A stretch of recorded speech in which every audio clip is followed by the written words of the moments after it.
Welcome. We're going to wait a minute for folks to join the webinar. And while we wait, feel free to share your name and where you're calling from in the chat.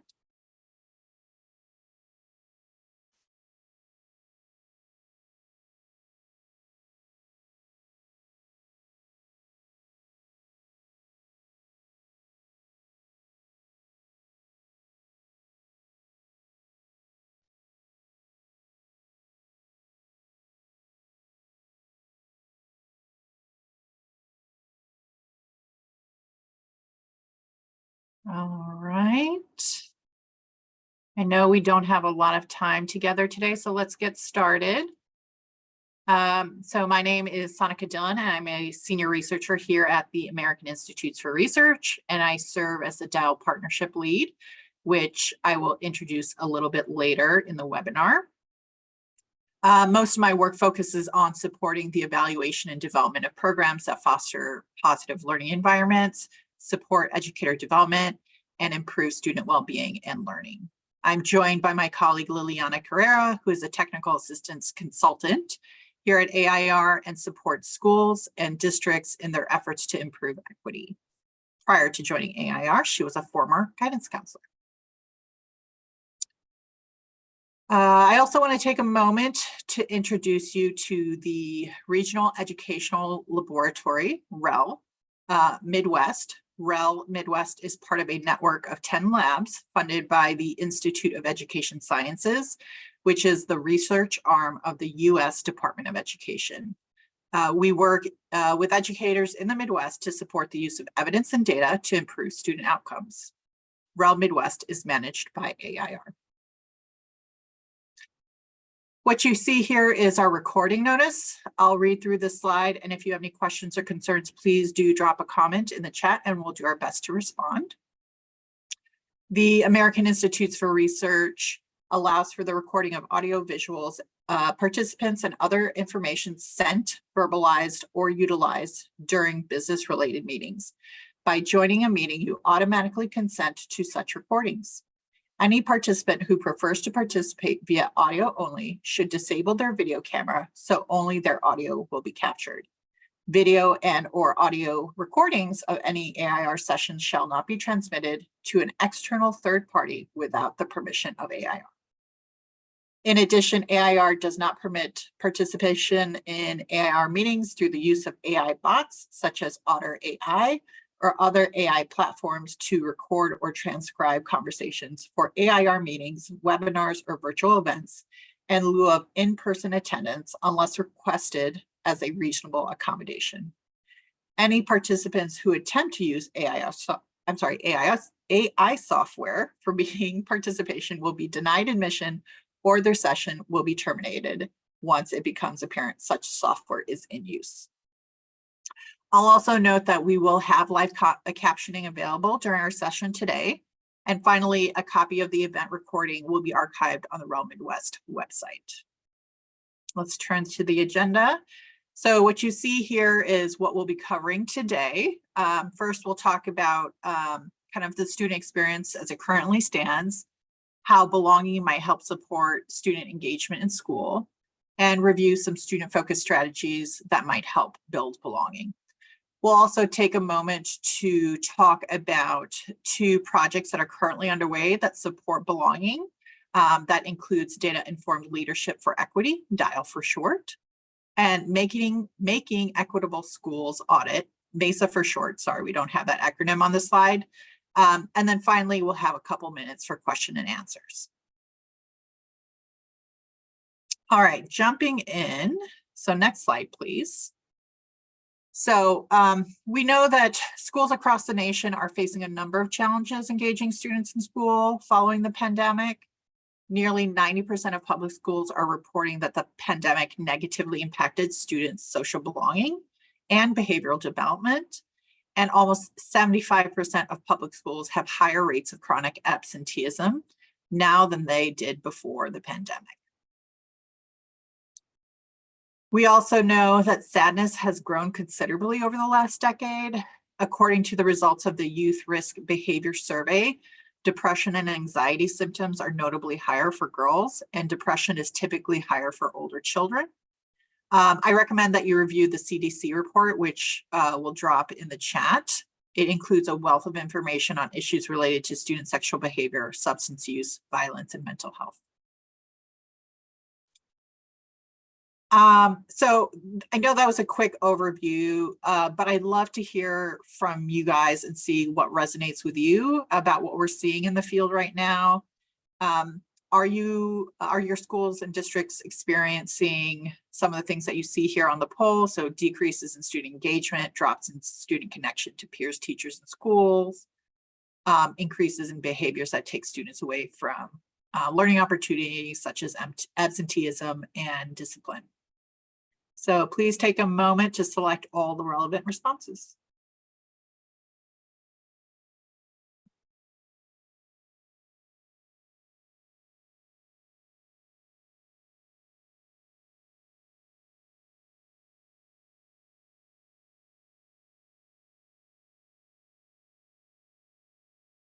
And then Mia, when you think we've hit a critical mass, feel free to share the results. Okay, thank you. So of our 14 participants, we are seeing some of what we're seeing in the research, which is decreases in student engagement in school and increases in student absenteeism, as well as a fair amount reduction in connection and disciplinary action. So it sounds like what we've been saying, or what I've been starting to share, is kind of the same thing that you guys are facing on the ground. So thank you for sharing that. We can jump ahead to talking about belonging and how it might help address issues of engagement and connection to school. So I'd like to take a minute to first kind of define what sense of belonging means for this conversation. So sense of belonging refers to the extent to which students feel personally accepted, included, and supported at school, and includes school-based experiences, students' relationships with teachers and peers, and students' general feeling about school. We can go to the next slide. Thank you. We know that from growing research that students with a strong sense of belonging are more likely to be engaged in school and perform well academically. In particular, students who feel a greater sense of belonging report more positive school experiences, have higher attendance, increased academic achievement, and are less likely to have disciplinary issues. Additionally, students with strong and positive racial and ethnic identities are more likely to have higher self-esteem and report greater levels of well-being, have more positive academic attitudes, and often are better able to navigate instances of discrimination. Building belonging is particularly important for middle schools because we know from the research that middle school is when student belonging, engagement, and attendance tend to drop, and disciplinary referrals tend to increase. I'm going to transition to Liliana since we have a limited amount of time together, who is going to share some information about student-focused practices that can help students foster meaningful connections with their peers, teachers, and schools.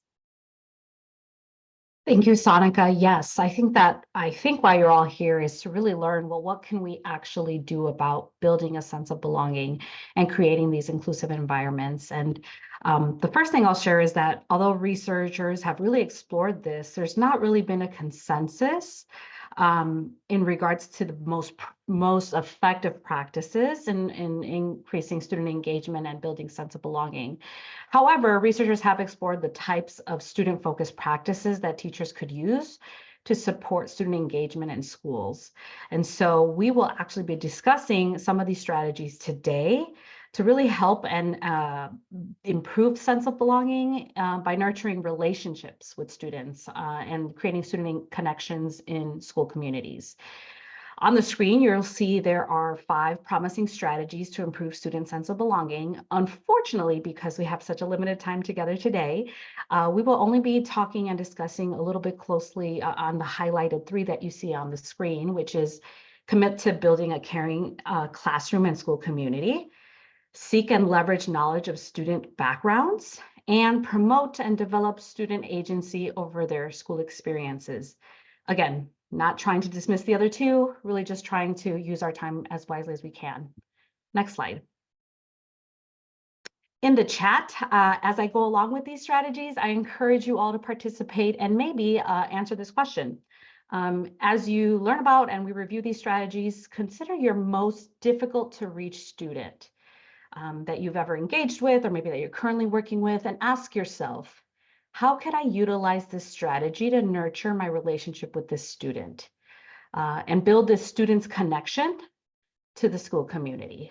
And you know, I would love to see what some of you all add, just because I truly think it would increase the wealth of knowledge that we can share today. So on the first strategy, commit to building a caring classroom and school community. I think we all want to do this, but it seems like it's a little overwhelming to do and sometimes a little tough to do when you have so many things going on in the schools and a lot to take care of. But it's really important because research has indicated that teachers who create respectful, caring, welcoming environments are more likely to decrease incidents of disruptive behavior in the schools and in classrooms, and improve academic achievement and student engagement. So academic motivation, attendance, all of these things. So you may be asking yourself, that sounds wonderful. I would love to do that. How do I commit to building a caring classroom and a school community? One recommendation that I have seen and strategy that I have seen really worked out is consider really flipping the classroom and creating a shared classroom method where the power dynamic is shared. Students feel that they can take the lead, and it's not always the teacher engaging in moving the student forward in their learning. One example could be that a teacher may ask students to make choices about their assignments and homework assignments, allow them to take the lead of when it will be due, how it will be due, how they want to be tested on something. Giving them those choices allows them to feel as though they have gained some more leadership in their learning. And allows students to feel as though they are included. The inclusion allows them to feel as if they are cared for and they are welcome to participate in their learning and not just there to learn from you, but co-learn together, work out through together and commit to that caring community together. So again, I invite you all to use the chat, maybe share how would this work with your most difficult to reach student? Add that in the chat. We'd love to see what you all think. Next strategy. Another strategy could be the seek and leverage knowledge of students' background. I find this to be the most simplest way to really connect with your students and bring them and their already known knowledge and background to their learning. So research really suggests that teachers who make learning experience relevant to students' home lives and communities are more likely to improve school belonging and enhance student learning, of course. You know, you could really consider getting to know your students in their personal lives as much as they feel comfortable sharing, of course, and then leverage what you know or what you get to know about them and their backgrounds in teaching methods that are obviously in a respectful way. So a teacher can ask, for example, you know, what are you going to do this weekend? Or what did you do last weekend? And utilize what that student tells them to kind of build out, this is how I'm going to teach, you know, X topic. An example that I remember occurring with me is I remember asking a student like, oh, what are you doing this weekend? And they would say, oh, I'm participating in a dance, a cultural community celebration in my church, and we're going to perform. And the more they told me about it, I was like, oh, this connects really well to the next lesson we're going to have. I can maybe integrate X, Y, Z, or this method or this theory to allow them to feel as if they're a part of the lesson. Again, consider adding to the chat. Let us know. Do you think that this might work with your harder to reach students? You know, leveraging their background and their knowledge that they already have to really enhance the learning and feel welcome in the classroom. Next slide. Finally, the third strategy I want to share with you all is to promote and develop student agency over their school experiences. And I will tell you that this is near and dear to my personal heart. I truly think that this really works. Teachers can really cultivate a growth mindset. And that is a belief that skill and intelligence grow with hard work and effort. with students, and they can do that by engaging them in evaluating their own progress. Research has really indicated that these practices are related to higher achievement outcomes. And I've seen this myself. Many students believe that they have decided I'm either smart or I am not. Unfortunately, society tells us that it's either or, and it doesn't allow us to really consider, can we grow as we are in our school?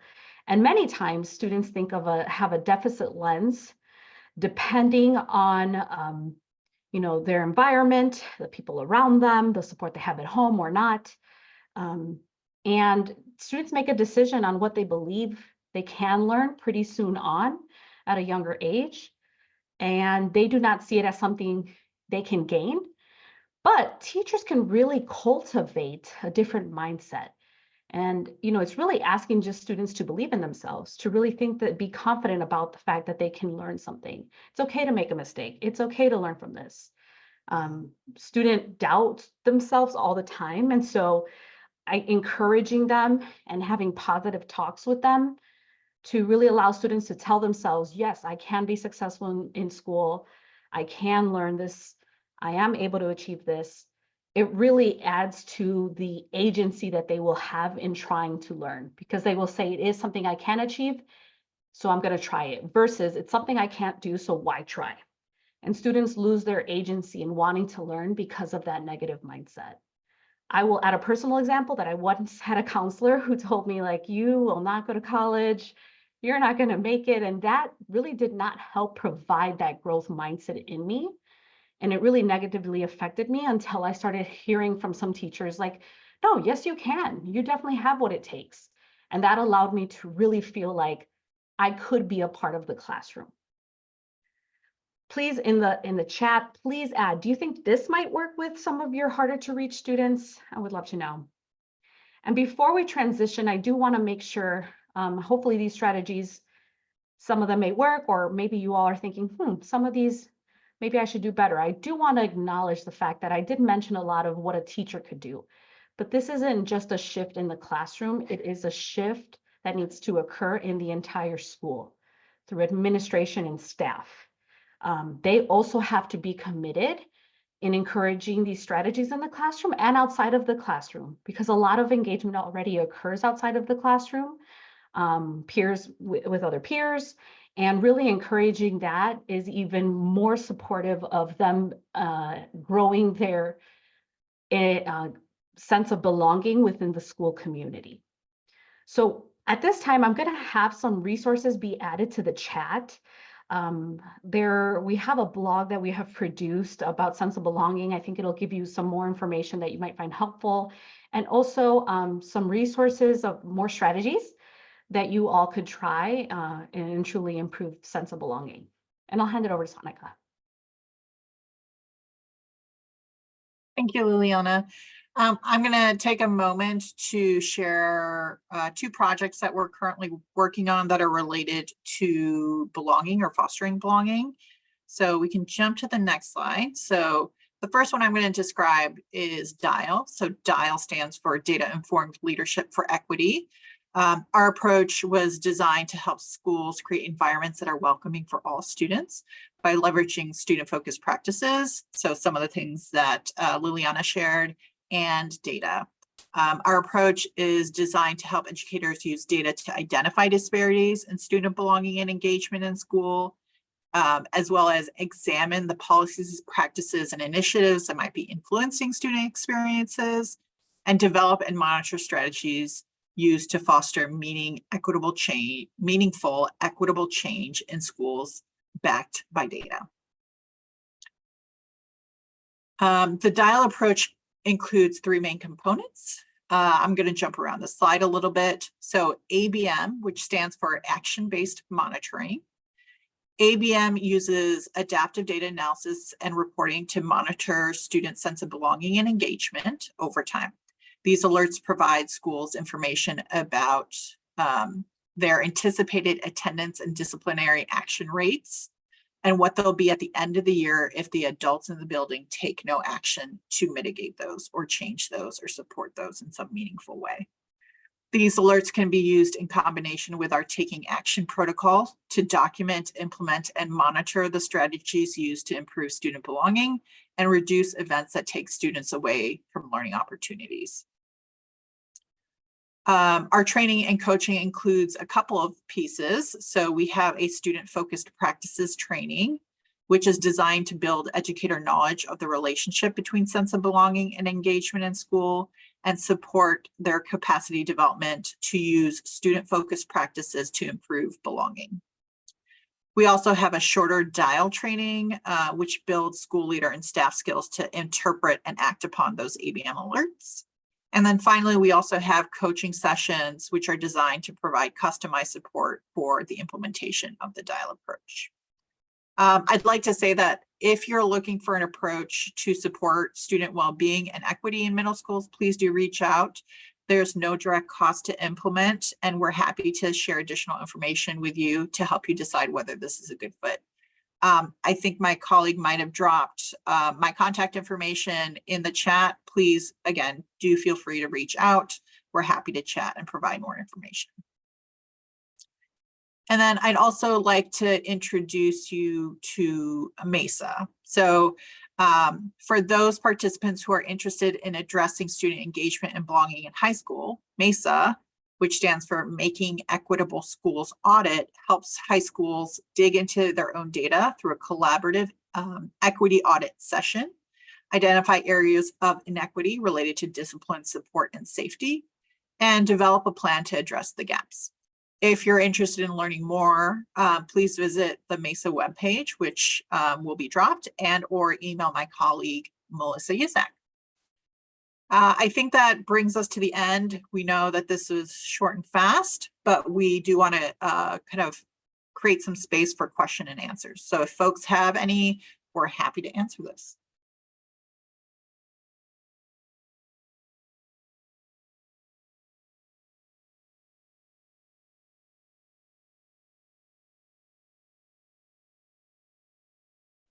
And I believe you are welcome to throw those in the chat if you have any questions, or if you'd like to come off mute, you can use your raise hand function and we can let you voice those.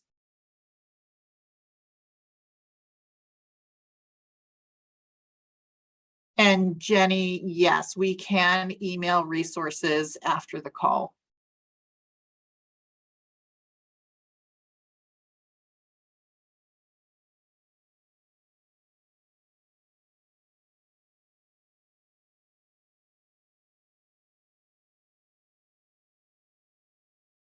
Yeah, I really encourage the dial blog that we will be sharing. I think it's very informative, but also shares some of the items and things that we can continue to do and how we can support.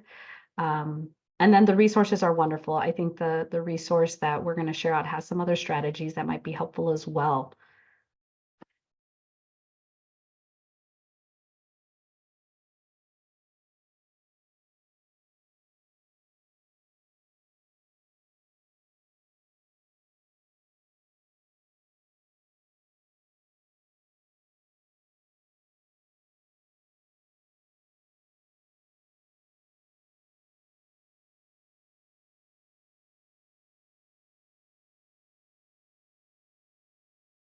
All right, I don't see any other questions in the chat or any raised hands. Let me just quickly double check that.